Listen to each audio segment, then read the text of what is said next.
9713.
Hello, thank you for tuning in to Kaieteur Radio. Kevin Smith here. These are the top stories we're tracking in the news at noon. Guyana paid $7.8 billion last year in interest on ExxonMobil leases. Will continue to pay more if loophole is not closed, says Christopher Ram.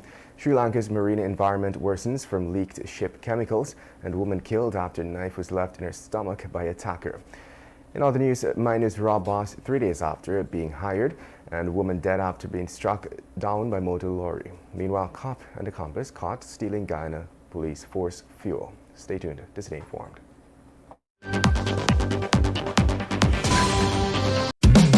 The COVID-19 vaccine gives us hope for a healthier tomorrow. Have you received your shot yet? The Regional Health Services in Region 2 invite you to get vaxxed and get a chance to receive a COVAX hamper. A what? A COVAX hamper. When vaccinated, you will receive a coupon, and drawings will be done weekly at the Suddy Health Center and broadcast live on the Regional Health Services Facebook page on Sundays. Get vaccinated and get a chance to be one of 4 lucky winners of a COVAX hamper. Cameroon Supernam fighting COVID-19 for a safer region and safer Guyana.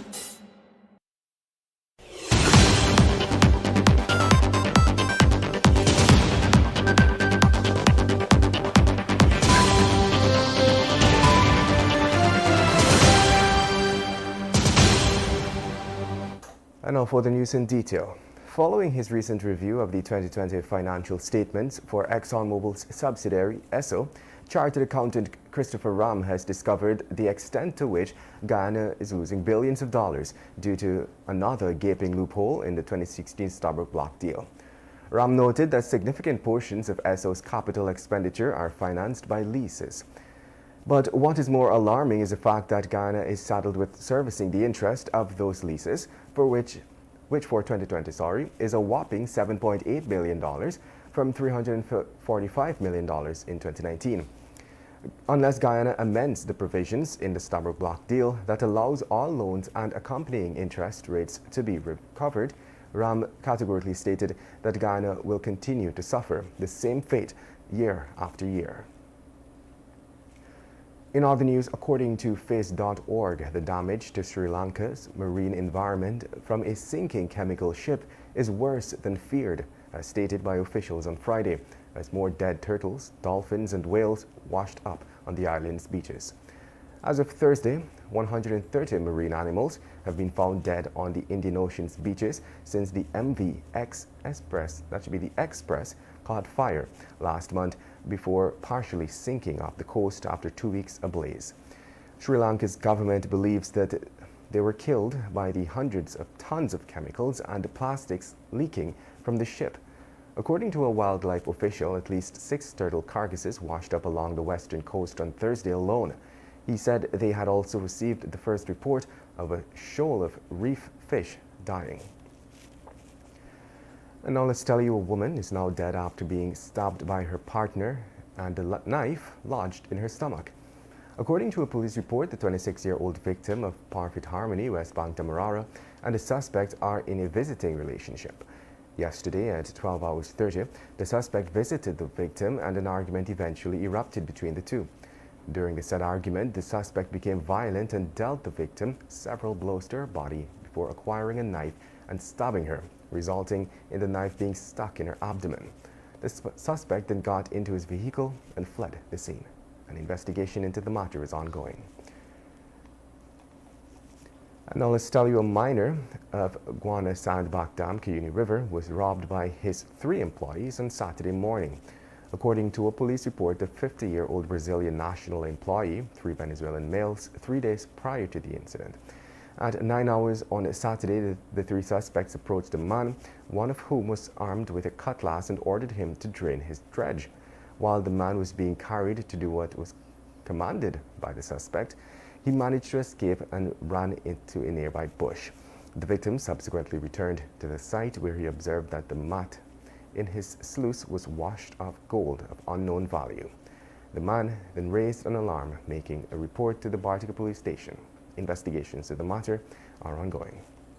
You're listening to Kaieteur Radio, and this is your news at noon. We will return after the break.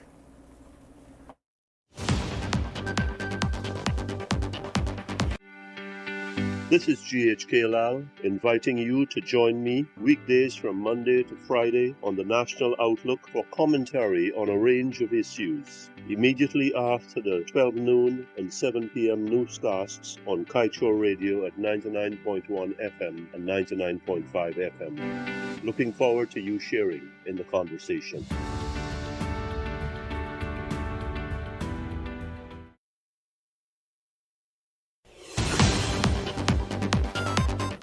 Welcome back. Let's continue with the news. 56-year-old Sharon Hollingsworth of 5th Street, Matinmerzorg, West Coast, Demerara, was on Saturday afternoon killed after being struck down by a motor lorry on the Kaieteur public road. The accident occurred at approximately 14 hours 30 while the deceased was attempting to cross the road. The driver of the motor lorry is identified as Keith Peters of Ramsey Gardens. The motor lorry was proceeding west along the southern side of the Kaieteur public road when the pedestrian, who was standing along the northern side of the road after observing traffic, walked from north to south across the road in the path of the motor lorry. Investigations are still ongoing into the matter, but the driver remains in custody. And now let's tell you, Senior Minister in the Office of the President with responsibility for finance, Dr. Ashni Singh, says the Inter-American Development Bank has an evolving role in the development of Guyana. The minister made this statement on Wednesday last during a simple ceremony at Demerara Bank's Camp Street corporate office for the disbursement of trade finance from the IDB to several local businesses. They are Pure Diamonds Incorporated, Dinar Trading, DDL Group, Golden Fleece Investment, and A. Hack and Sons. The finance minister said the initiative, valued at $7 million, is a manifestation of that role. And moving on, with floodwaters slowly receding in several areas in Region 5, Agriculture Minister Zulfikar Mustafa on Saturday last conducted a follow-up visit to communities that were affected across the country. During his visit, Minister Mustafa met with residents from number 42 village, Mahaika Berbice, and assured them that the government remains committed to ensuring that those who were affected by the ongoing flooding receive the necessary support to return to the land. Edmund Gravesend, a farmer of the village, said many young people in the village who have farmland needed improved infrastructure to access their land during the rainy season. And now we move on to our COVID-19 update. Even before the close of the month, 64 persons who tested positive for COVID-19 have died. Out of that figure, 37 were men and 27 were women. From the recorded deaths, Region 4 leads with the most deaths, and a total of 26 persons reportedly died from the virus. Yesterday, the Ministry of Health did not record any additional COVID-19 deaths. As such, the toll still stands at 462. The ministry in its daily COVID-19 dashboard recorded 103 new COVID-19 cases, taking the total number of confirmed cases to 19,877. 15 patients are in the COVID-19 ICU. 89 persons are in institutional isolation, 1,630 are in home isolation, and 5 are in institutional quarantine.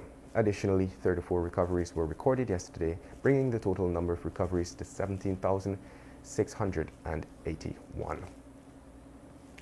And just before we wrap up the news, we now head over to the page 7 of the Kaieteur News, dedicated to being blunt. First, it was 750,000 barrels a day by 2025 or 2026. Now, Exxon and its partners are saying that it is going to be 1.2 million barrels a day. That is a 60% increase in production in the same time span. There is a mad rush to increase production when the world is talking about slowing down. They are in a mad rush to spike production but couldn't fix a repeatedly faulty gas compressor. In the face of this mad rush to drill and produce, they are not saying anything about insurance in the case of a spill. For that, they have the Vice President, Bharat Jagdeo, to make representations for them. Clearly, Exxon is rushing to rip our guts out and drain our blood and leave us dying on our feet. Where are our leaders? Why is the oil czar not jumping all over Exxon? Why is he so timid now? And with that, we've come to the end of today's News at Noon. I'm Kevin Smith. Thank you for listening.